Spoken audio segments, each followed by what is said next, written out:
Hey, good morning, everyone. Good afternoon. Well, good afternoon for more people, I believe, than who are joining. So good morning, good afternoon.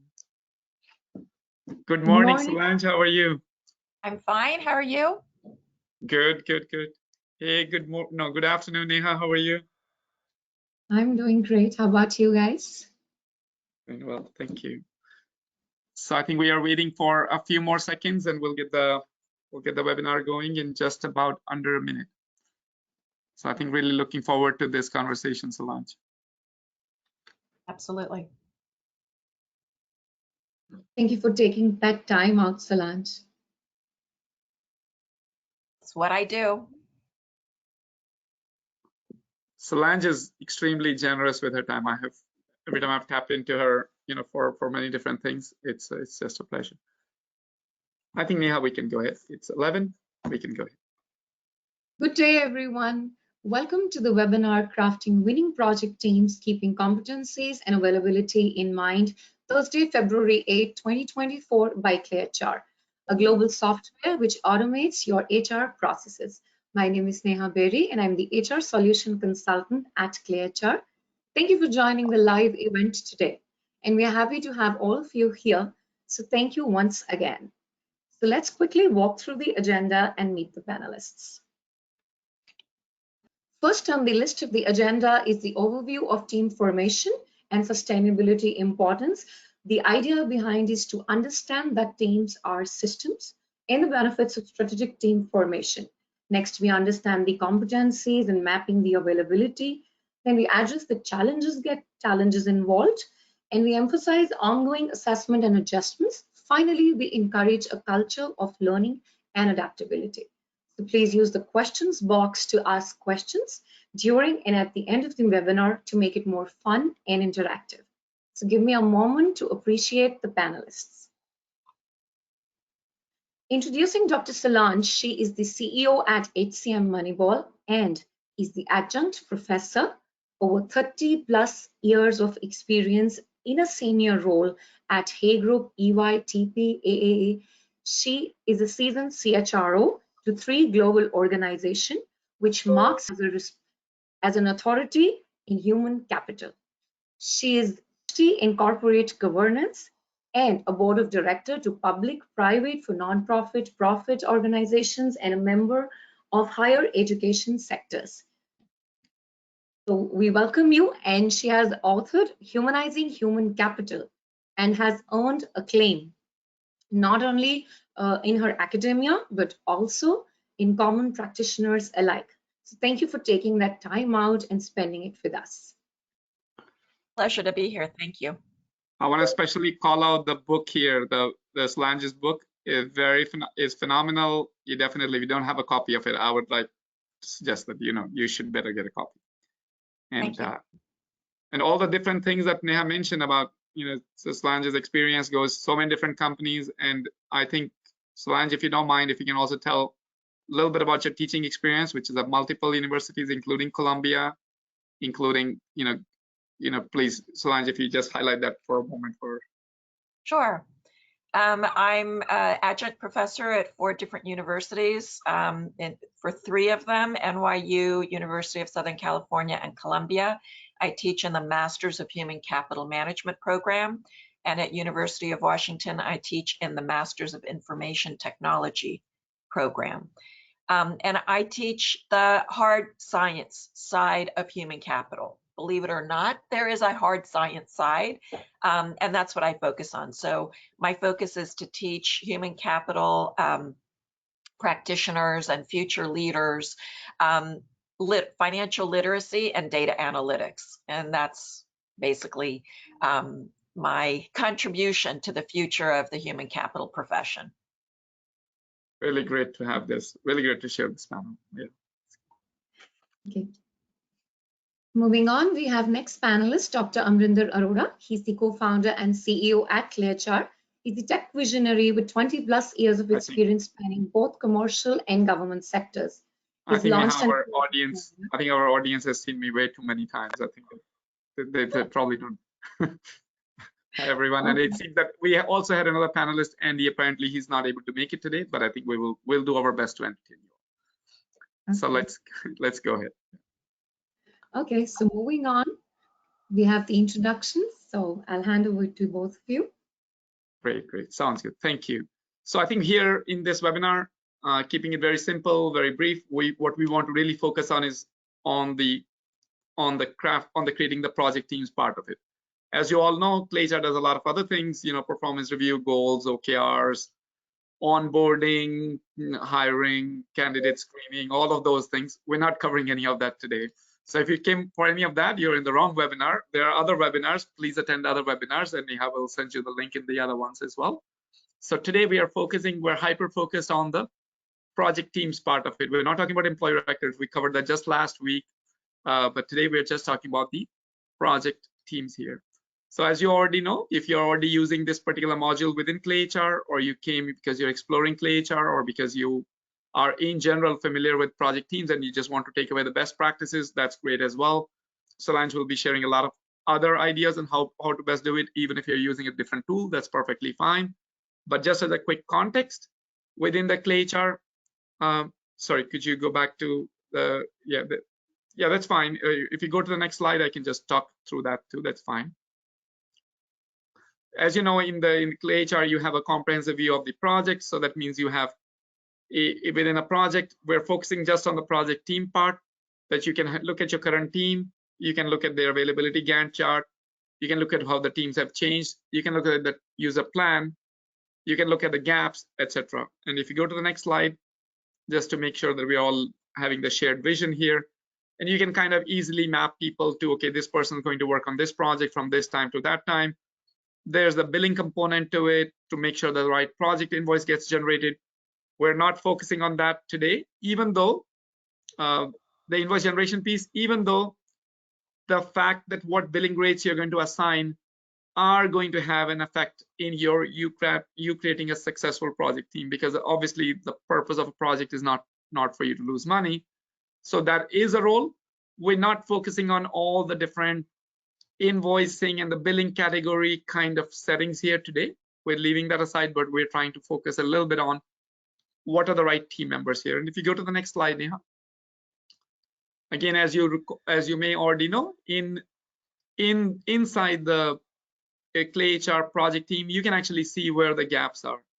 The gaps with respect to what your plan is and where your team is, right? So you have a certain plan. You said, hey, we're going to have 6 of these people, 2 of these people, 3 of these people, but your actual team that shows up, because ultimately you're subject to the availability of the people, you might be 1 person short.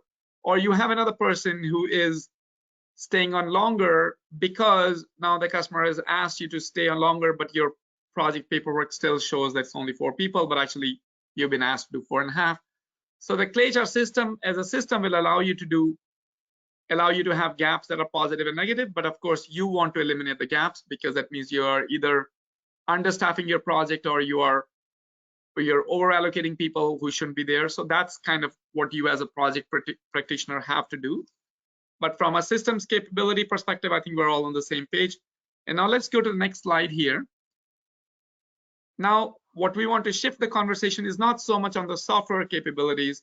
Again, if the software capabilities are of interest, please revisit those 3 slides for more, and all the other project functionality that you already have access to, or through the website, etc. But here, what we want to now start focusing on is, how do we create a successful project, right? Because the software, let's be clear what the software does, and let's also be clear what the software doesn't do. The software is not going to be able to tell you between A and B, who's going to be better. The software may be able to tell you that A and B are both have the same competency at this level,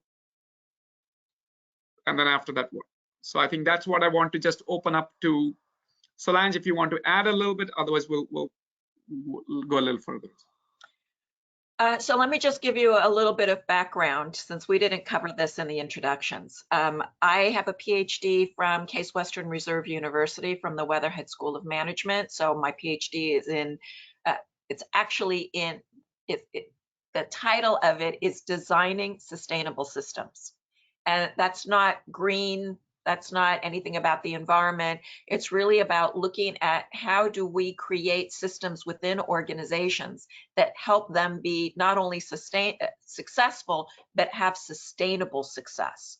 So everyone that comes out of the PhD program has that context for understanding how to design and apply concepts in business for sustainability. My particular area of interest was around teams, especially board teams and executive teams. But since I got my PhD, I've worked with teams all over the organization at every level.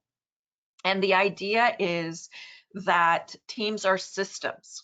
They are created when people come together to create a type of system, a work system, a collaborative system, an innovative system.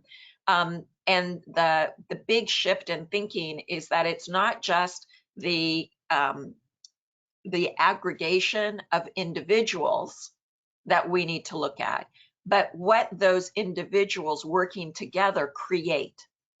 And so what I usually do is I help the audience members really get an experience of this by having you think about a time that you were on a really high performing, high engagement team. So if you sort of think back in your life about those times when you were on great teams, you actually get an experience of it, right? Feelings come up, emotions come up, experiences come up, and they're usually positive and they're usually powerful. And you think about those people that you used to be on that team with and what you accomplished and how much fun you had and how much work you did without feeling like it was work. So that's the positive feeling. Now think about a time when you were on a dysfunctional team and there aren't good feelings there, right? You probably couldn't wait to get off that team. You probably don't talk to those people anymore. And there are lots of reasons that teams aren't successful.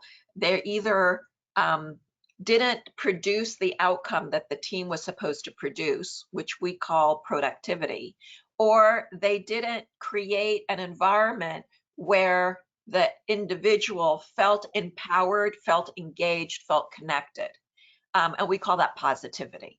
So you can move pieces around on the chessboard. You can assign people to teams, but that doesn't necessarily mean that the team is going to be successful based on the person's qualifications or their experiences.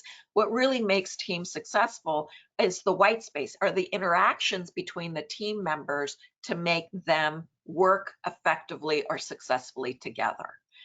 So I think the main idea here is we need not only to understand the competencies and the time availability and the experiences of team members, but we also need to take into consideration their behavioral characteristics, the things that stimulate individuals in the context of teamwork, and match people up based on those kinds of behavioral profiles. So I think, Solange, that is exactly kind of what, if you don't mind, Neha, I'm going to ask you to kind of go backwards here, just like go back to one or two slides here. That's exactly, for example, I want to feel very comfortable saying to you that, hey, PlayChat as a system will not help you choose the right person. It'll only help you choose as far as the person's available. Otherwise they're allocated on a different project, what their competencies are, but all the different dynamics. And if we go back to Solange, the slide that Solange was referring to, the next one, that the Forward. next one. Yeah, thank you. So yeah, sorry, could you please go back to the, thank you. Yeah, sorry, can I, maybe it's better if I drive? I think go to slide 9. Yeah. I think that's where we want to be. Or slide 10. Slide 10, yes. There we go. Okay, thank you. So here, so the kind of things that Solange was referring to, that's exactly what you will come from some of the practitioner guidance that Solange was, is going to guide us a little bit further on today as well on how to create the right attributes, etc. Right. So let's go to the next slide. And just ground this a little further. And I think let's get the audience to, let's hear a little bit from the audience here and see where we want to go further from here. So the poll question should be all on in front of you. And the poll question here is, what factor do you consider really most crucial here when creating the project teams into accounts?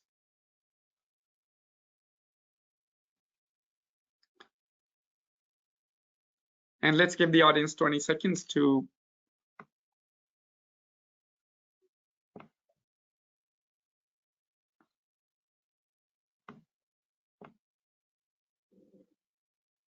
okay, let's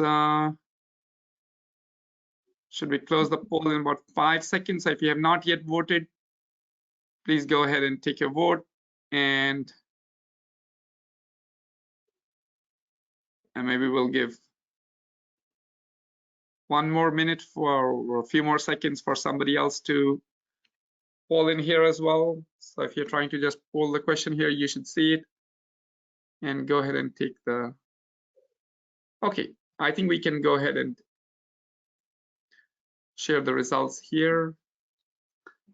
Okay, so more people seem to believe that the balancing competencies and availability, project complexity, but not. So Solange, I think that's interesting. Normally I have sometimes heard a big focus on emphasizing competencies, but I think here we are hearing much more on the balancing part here. So I'm not sure if those results are surprising for you. Not surprising for me, and maybe we influence the answers with the things that I was saying before about looking at behavioral characteristics instead of simply looking at competencies. So, but it's interesting that balancing competencies and complexity of the project were, equal. So that's really important. Right. Okay, so let's go ahead to the next slide.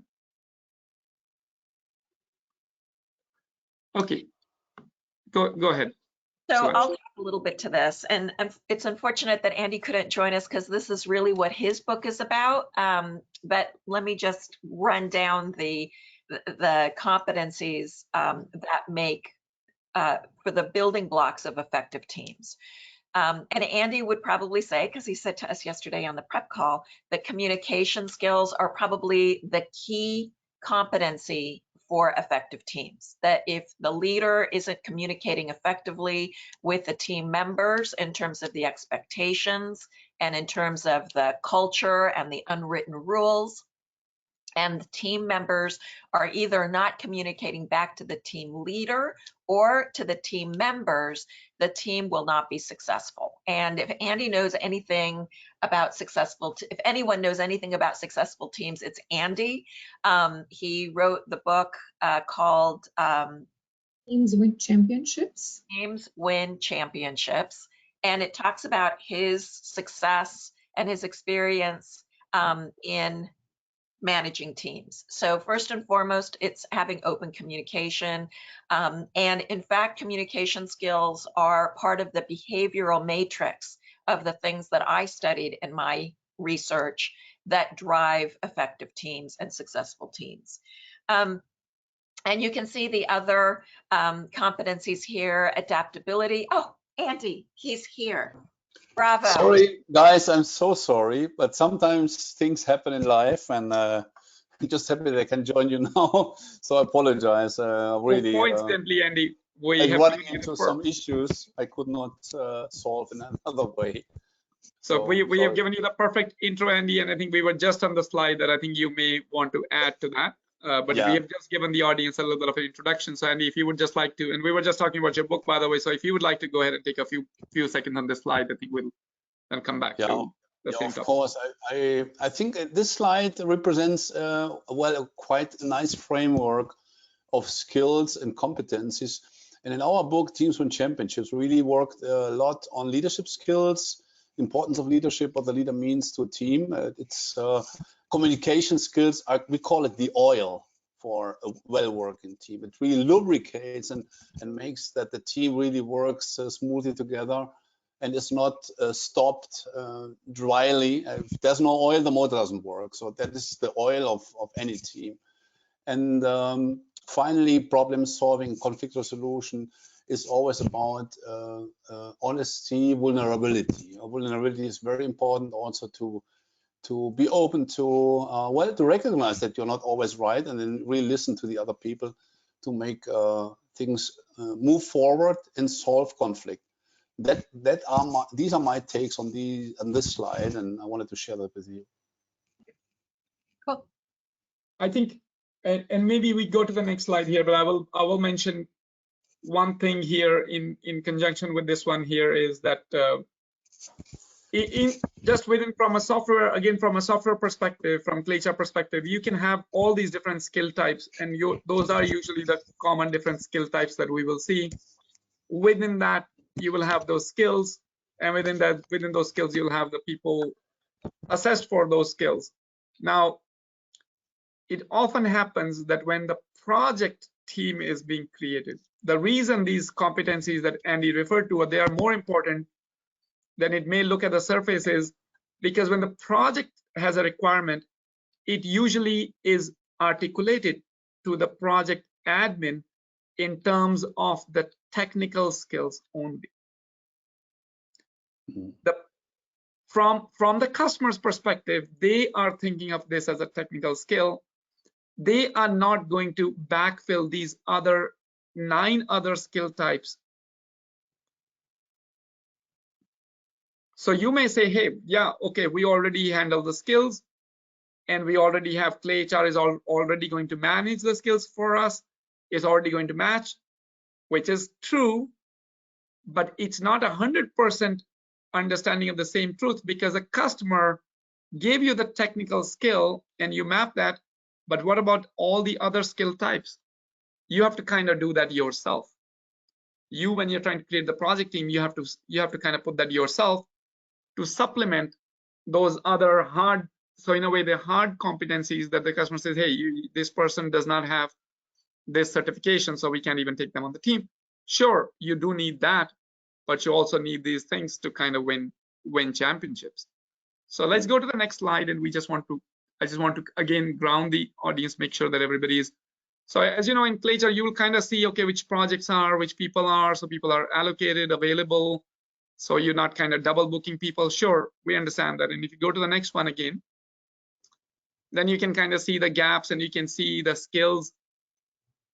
But the question here we're posing to the audience, we want to push you a little further on, is the right skills, not only the hard skills that the project requirement already came with. Sure, you're going to put that in and the software is going to find it for you.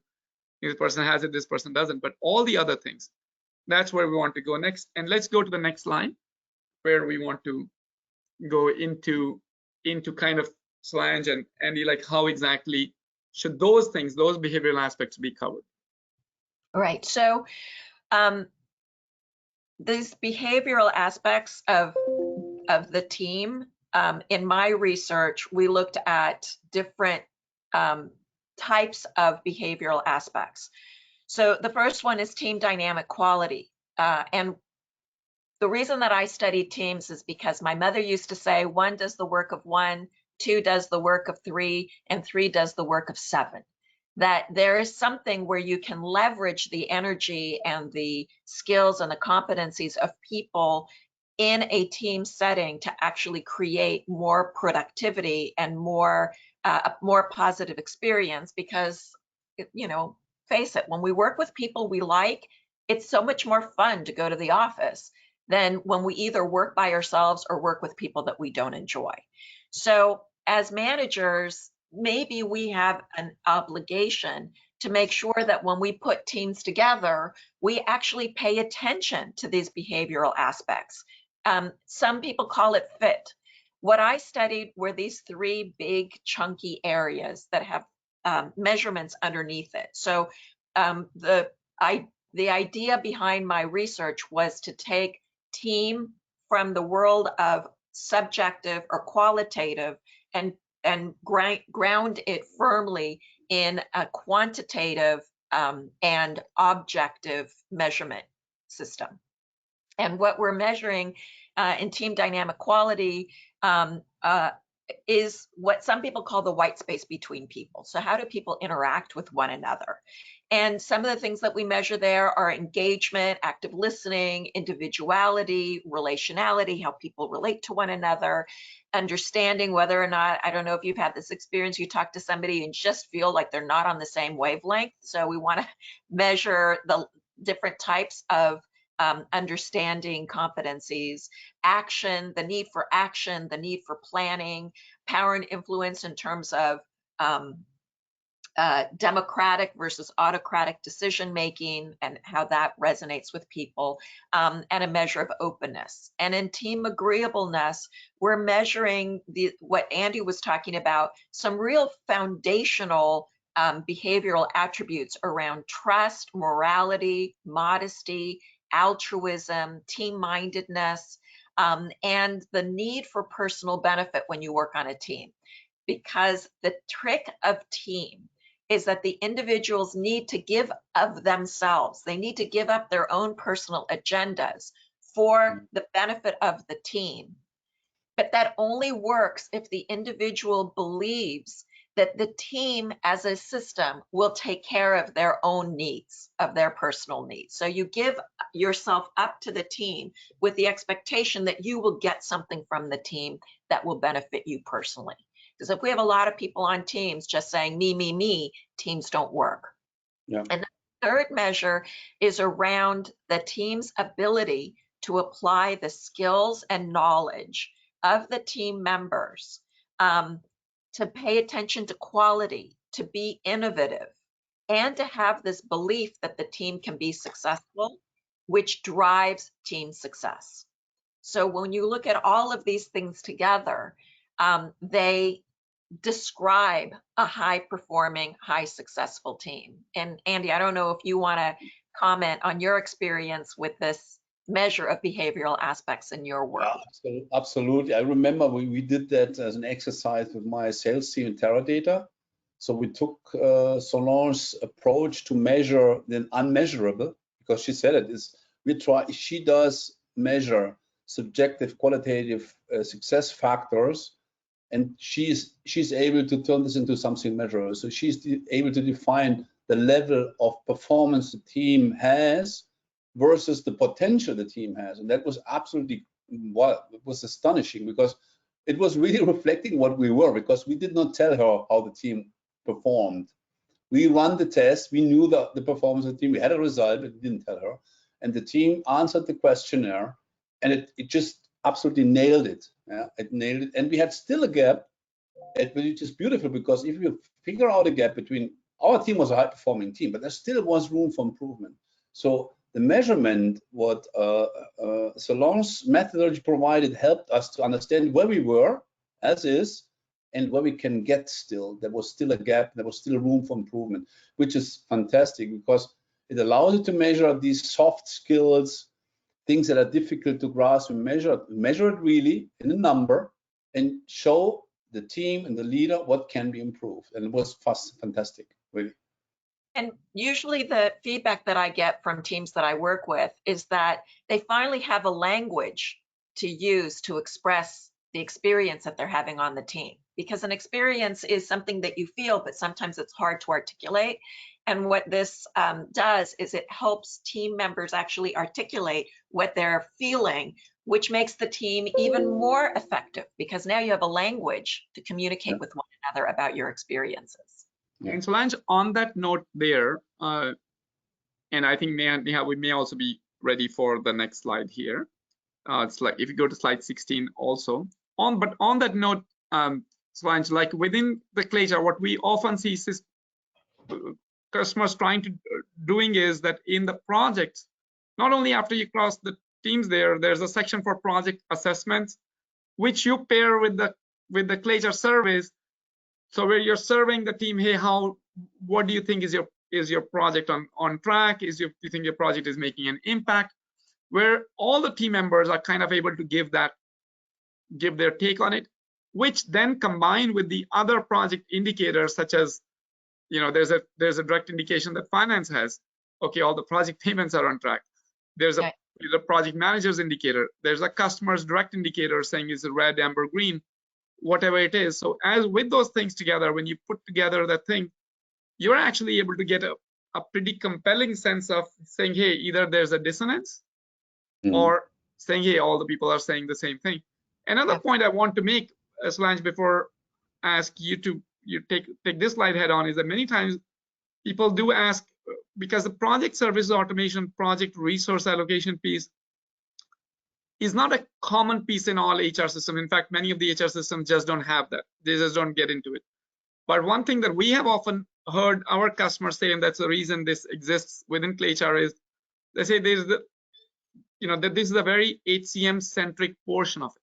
It's a very HCM central element to them. If they don't have the right team members, even these are all professional service organizations, they usually could have been doing this thing as part of their COO or SVP deliveries kind of office, but then they're saying, hey, we need to work very closely in context with the HR system to make sure that all those competency frameworks are actually all talking to each other. So that's another context we often hear. But please, yeah, if you want to expand further on this slide here. Yeah, so I'm not going to spend a lot of time on this slide because I basically told you what the 10 attributes were, or most of the 10. On team agreeableness, I told you about modesty, and I basically told you what each one of the big chunky things has underneath it. So the way that we measure team, there are 21 different attributes that characterize high-performing team, and we can't focus on all of them. We want to focus on the ones that are most critical to driving team success. And the assessment instrument that Andy and his team took, as he said, highlighted where the gaps were. So where the team is doing well, we leave them alone. There's nothing that needs to be done. What we want to do is we want to improve the efficiency and effectiveness of teams by addressing where the team itself has identified a gap in one of these three big chunky areas. Mark Twain said, never teach a pig to sing, because it wastes your time and it annoys the pig, right? So where employees are doing well, and that isn't to say that employees are pigs, please don't read anything into that. It's just saying, don't fix what's not broken. Yeah. But many times we don't know what's broken, so we just tinker around and we disrupt the team for no reason. And understanding where the gap is a roadmap for just laser focusing in on the things that don't work to make them work. And I don't know if you've had this experience, but I was a CHRO and I inherited a team. And that's often what happens in organizations, is that team leaders inherit teams. They don't get to handpick everybody they want. They have to manage the teams that are already existing there. And without understanding how the team culture is, it's very hard for leaders to have an impact. And in the places where you can actually handpick your team members, why not pick team members not only that have the right skills and competencies, but have the right behavioral characteristics that are commonly shared by all the team members, so you're all pulling in the right direction, in the same direction.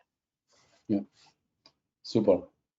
So Solange, I think on that note here, and just to drive the point home directly and clearly, that in case somebody missing, they're not reading, we don't want anybody to be forced to read the tea leaves here. So essentially, you have the project team you're already using, right? So whatever your project team is, what we are now saying is that you can actually have an extra survey besides all the things that you're already doing. Get that survey conducted, and that survey by your project team, which in a different terminology, like Solange pointed, is a system.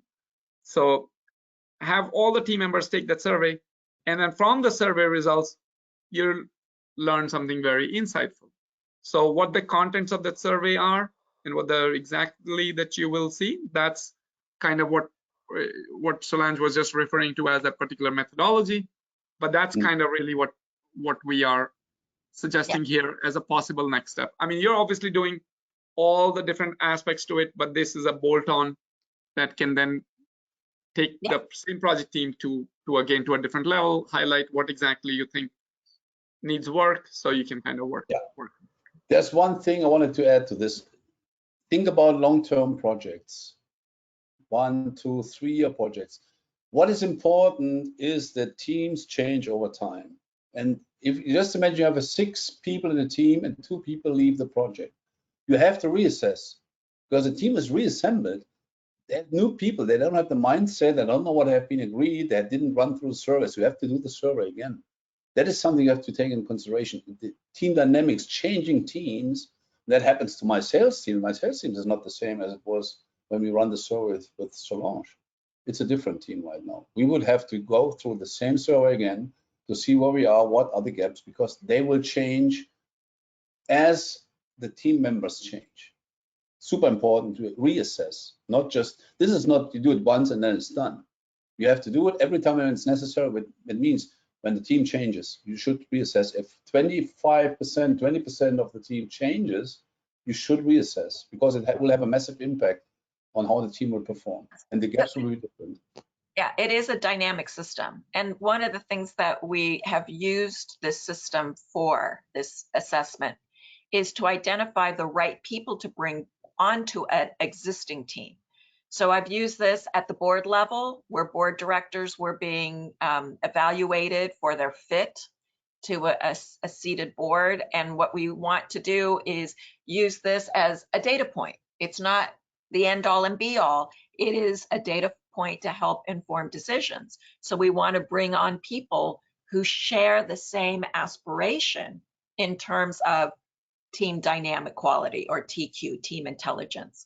And that really, as Andy used a term before, it lubricates, right? It helps the team be successful because there are fewer impediments from a behavioral perspective to overcome for the team to work effectively together. Great, great. So I think those are all exactly. So let's, I mean, if we go to the next slide, I think we can kind of see what exactly is the benefit, what exactly we expect to see. So again, maybe the first part I will say is, I don't want to kind of just focus on the first part, because that you could say, hey, we already do that with Claycha, we already do that part. So again, Claycha will help you with the availability part, saying, hey, if somebody's not available, they're gonna show up as with an asterisk. So you see, okay, this person's already booked until this time. So if you wanna wait for this person or do something else, that's fine. With the hard skills, yes, you have these many people with these certifications, you need to use it. That you'll already do. But everything else here, the better problem solving is kind of the benefits that Solange and Andy are referring to as from their own reading and own usage of the system. Yeah.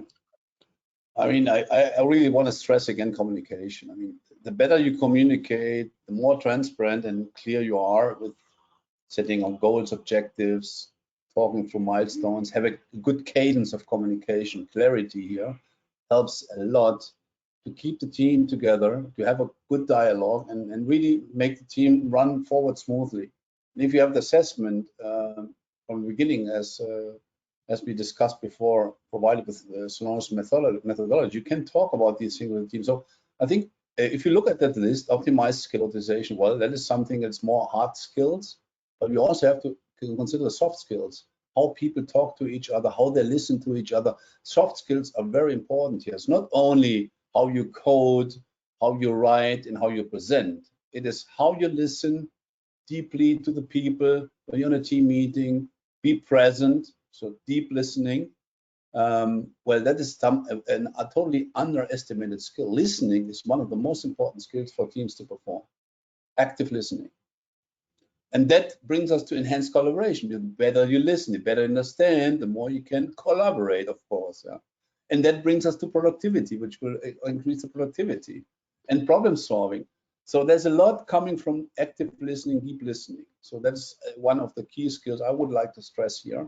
Not only my role as a sales manager, also as a coach, because coaching is all about asking open-ended questions, shut up, and listen actively to what people are telling you. That makes a big difference in teams. And by the way, I see that there are a lot of questions already on. I know we have some questions Q&A time, but if you have not yet asked your question, if you have a question, please feel free to already ask it. We will get to that in just a minute or two here.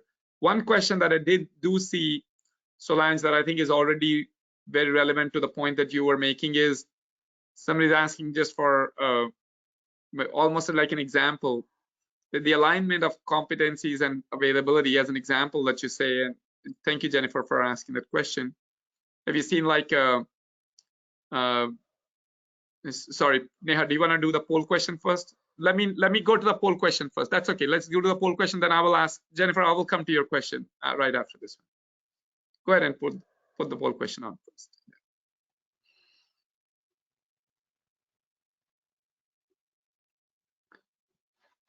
Okay, so I think the poll is on here. So again, the poll question asks, how would you assess the influence of the dynamic quality and agreeableness amongst team members?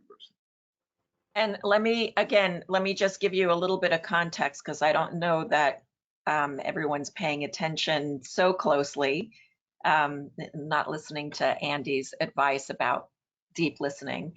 But agreeableness is defined, or the attributes of agreeableness are trust, morality, modesty, altruism, team-mindedness, and suppressing your personal benefit, your own agenda for the good of the team. And then team dynamic quality, Andy stressed, was active listening, the level of engagement, understanding, solidarity or alignment against goals, the need for action, planning, and openness.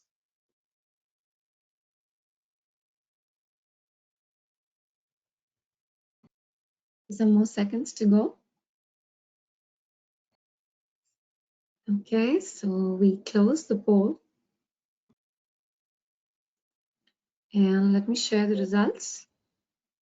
Oh, so most people do believe that it's a critical combination. Interesting. Mm-hmm. Well, and again, maybe we influence the answers a little bit, but Yeah, that's good. some bias here. Well, so. Yeah. Okay, so let's go to the next slide here.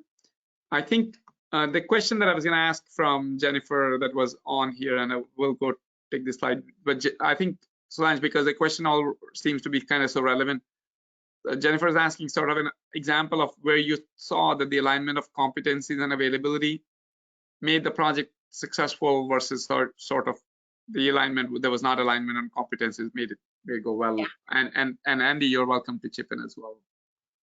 It's really critical that you staff teams not just based on their positivity, how well they feel with one another, but their ability to actually produce results. So remember at the beginning, I said it's a combination of productivity and positivity.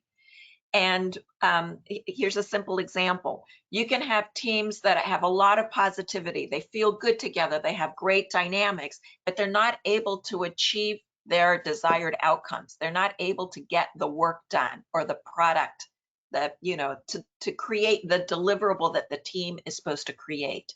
Those teams don't last because management doesn't care whether or not you feel good. Management cares whether or not you produce a result. Yeah.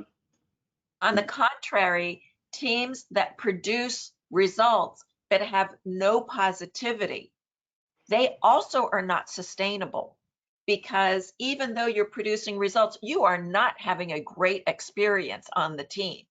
And the first opportunity you get, you raise your hand to be reassigned someplace.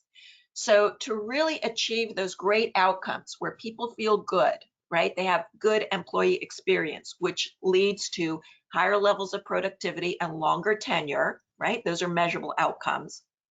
Where you have teams that are actually producing results, right? A measure of productivity again.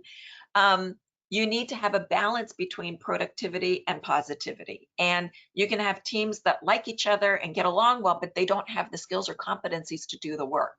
So you really have to measure the hard side and the soft side to create successful and sustainable teams. And Andy, I don't know if you want to speak to that. Yeah. Well, that is one of the the big discussion points, I think, when it comes to teamwork. is the team ready to give in extra work when it's needed? I mean, we all know that these hard deadlines, everything looks like impossible, and you need an extra effort from the team. And only if the team is united and it's a team that really supports each other, and all these things we have discussed before are there, they will do it. I have people, I know people that just look, you know, I work from 9 to 5, and if a customer calls us 5:15, I'm not available. That's the wrong approach. But then you have failed, and this team member is not on board, because you have to balance this well out. It's not about 9 to 5 exact project planning. I have a schedule and people work from 9 to 5 and work. It's when are you needed? When are you're available when you're needed? That doesn't mean that we abuse, but we will have to celebrate when it's time to celebrate, relax when we can do, and we have to be together when we need to be together and do the hard work and deliver. And that is the whole thing. And that is only possible if there's a united team. If it's glued together and feels united, and they have each other's back, they can trust each other and they work together. And if you don't have that, you don't have a team. You will not be high performing. That's right. I think this is an important point that, you know, many times people tend to misunderstand what you know, what the HR might be trying to say with the work-life balance, etc. That's a little bit longer horizon. Often they're referring to it as saying, okay, you know, across this period, we definitely want people to be working at the sustainable pace, but on a particular moment, you know, it can be up or down, and you have to kind of embrace both ways, and that's what successful teams end up doing. That saying, hey, this is the so within the specific sea of calm that you see underneath the specific locations, there could be, you know, high turbulence there, and that's okay. So during those specific things, some days are going to be a little bit longer, some days are going to be a little bit shorter, but overall, if that's the balance that they're able to do, I think that's a sustainable end goal there. Here, just this point I wanted to make.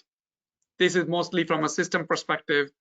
Again, you're able to see which people are over allocated, under budget, you know, under allocated, etc., who work how many hours, from the shift preferences, all of that good stuff. That's mostly from the software perspective you're able to do. But Neha, if you go to the slide 20, where I want to point out just some challenges here. There are a lot more challenges here besides just these scheduling ones here. That's the main part here. The scheduling part, sure, you know, we all have good systems, like hopefully everybody's using something, either Glacier or something like Glacier, where we can kind of see that. That's fine. So the scheduling parts here, the hard skills part, you're going to be able to do, but that's not going to eliminate all the challenges that you still have to kind of do here. And I think there are a couple of questions, but Solange, Andy, I'll first let you add something to the slide here before I go to a couple of questions here. Well, I'd say all of these things are risks that need to be managed to create and sustain high-performing teams. You know, Andy already talked about communication. Misspecifying team members is not having the right skills or not having the right behavioral mesh, the behavioral fit for the team. You know, and I think we spoke to many of these. Geographical dispersion is sort of an interesting topic these days, since a lot of companies are still doing hybrid work. So how do we integrate? How do we sustain high levels of team dynamics when people are not co-located? And it just requires a commitment, a high level of trust, altruism, right? Being generous with your time and attention, being mindful of what your team members would need. Like Andy said before, we don't, you know, say the day ends at 5 o'clock. We serve our clients, and we equally serve our team members for mutual success. Yeah, absolutely. Yeah. I think I just wanted to hit on leadership challenges. Leadership challenge, we talk about management and leadership. Management is holding people accountable, being clear on expectations, setting clear goals and objectives. And you can never over communicate. You can only under communicate.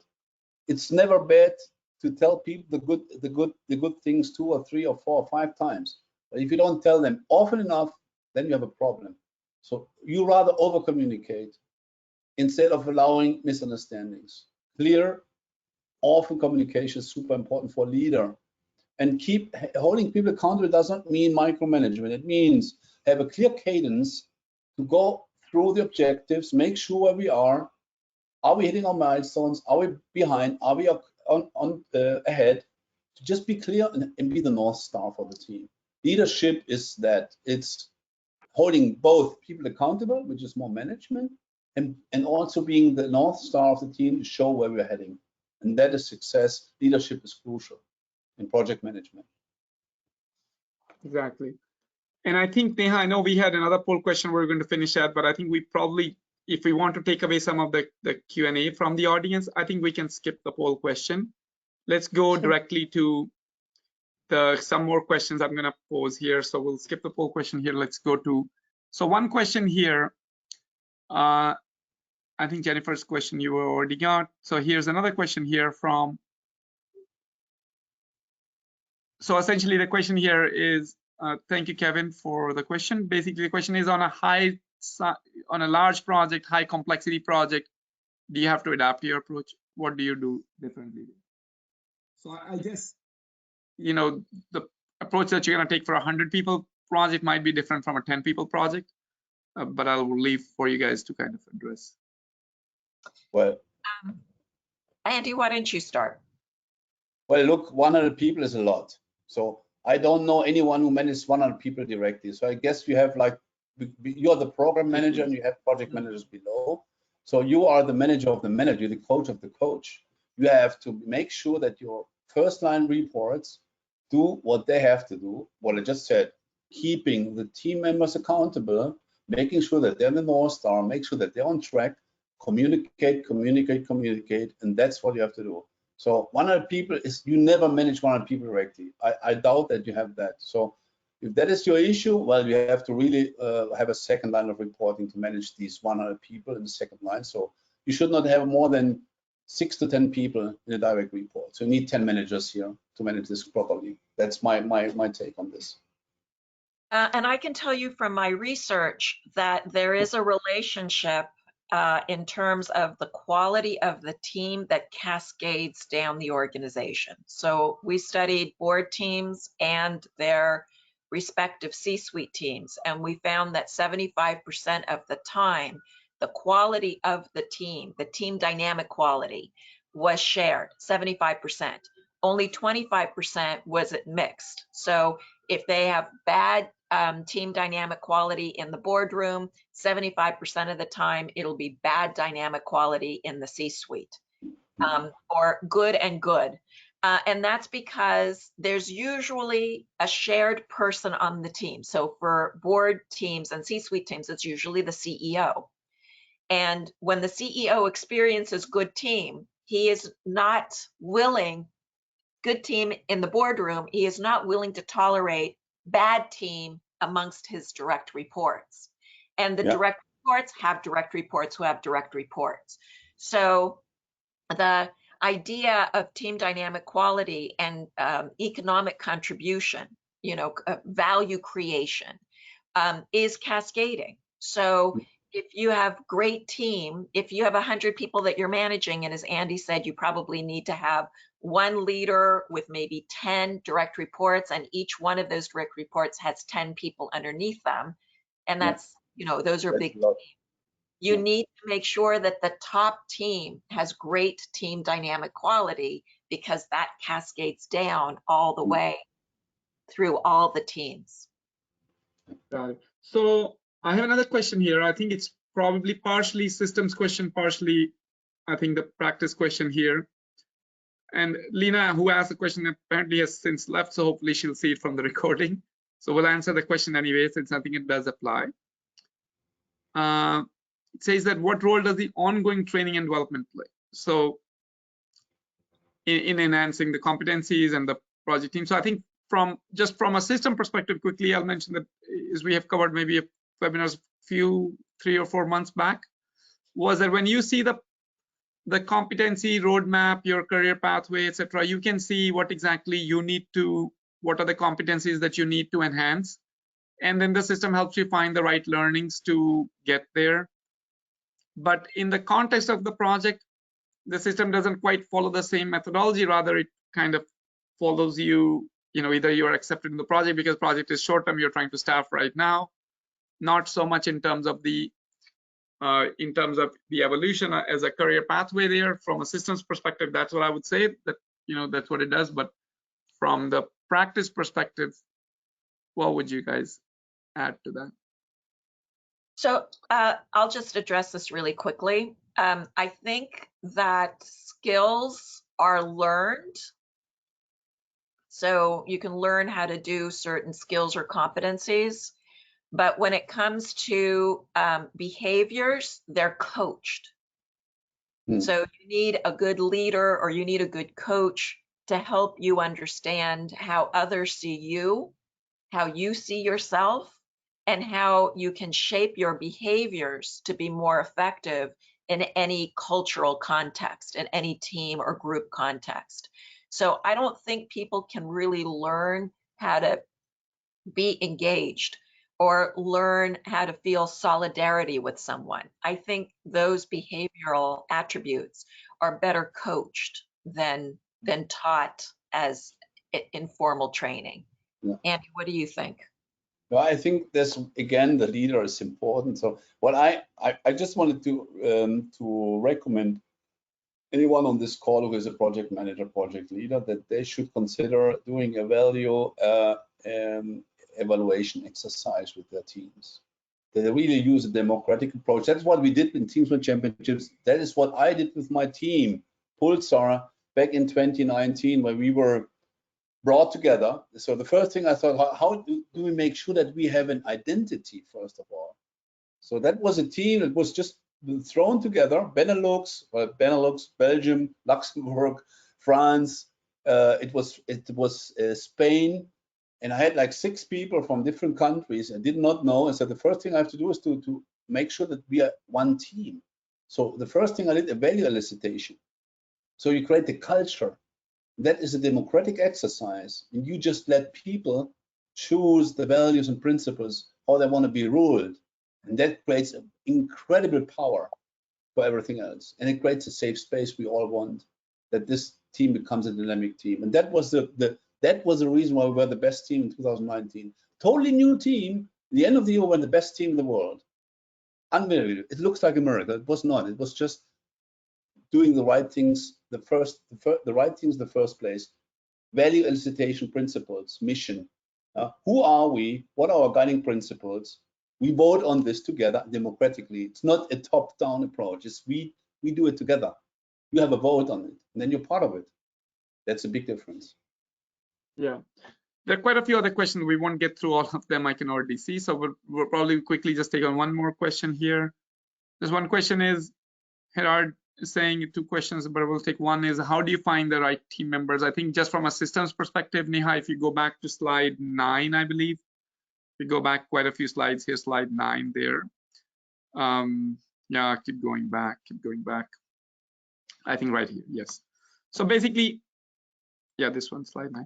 So just when you, sorry, could you please go to slide 9? There you go. So here, on slide 9 here, just like when you see the team gaps here, the system like shows you a little simple link there, find users, which will then find you quickly either the team members or help you find a position so that you can get the candidates from that. So essentially you're either hiring internally or hiring externally. That's the thing, again, from the systems perspective. From the hard skills availability perspective, it'll help you find that. But I think that probably the broader question is a big question from a talent acquisition strategy perspective. I don't think we probably will cover that just here, but Solange, Andy, I'll give you guys the final word there before we wrap up here today. Solange, if you want to go first. Yeah, so if, you know, what Ambrinder's system is showing you is the availability of current staff, and it's telling you who's available and what their skills are. What we've been talking about today are the behavioral things, which you can't see in his system yet, maybe. If you're talking about recruiting from the outside, the best way to fill your candidate pipeline is to enhance your employer brand in the market. And you enhance your employer brand by creating great experiences for your employees. And if you can create great experiences through team, because if you survey employees today, they will say they work at least on one team, but something like 68% of employees say that they work on more than one team at work. So the better you can enhance their experience at work, the stronger your employer brand will be, and the fatter your pipeline of candidates will be, because people want to go and work for organizations where others are saying it's a great place to be. Yeah. Great. I think with that note here, we'll just close up here. Make sure that people have time to get to their next meeting. So thank you, everyone. Real pleasure, and real pleasure sharing the panel with you, Solange, with you, Andy. Thank you so much for inviting. It was a great pleasure to be with you. Thank you. Thank you. Thank you, Neha, for helping us. Thank you, everyone. We'll be sharing the Bye. video Everyone. recording. Take care. Yeah. Have a good afternoon. Good evening, everyone. Bye. Okay, cool.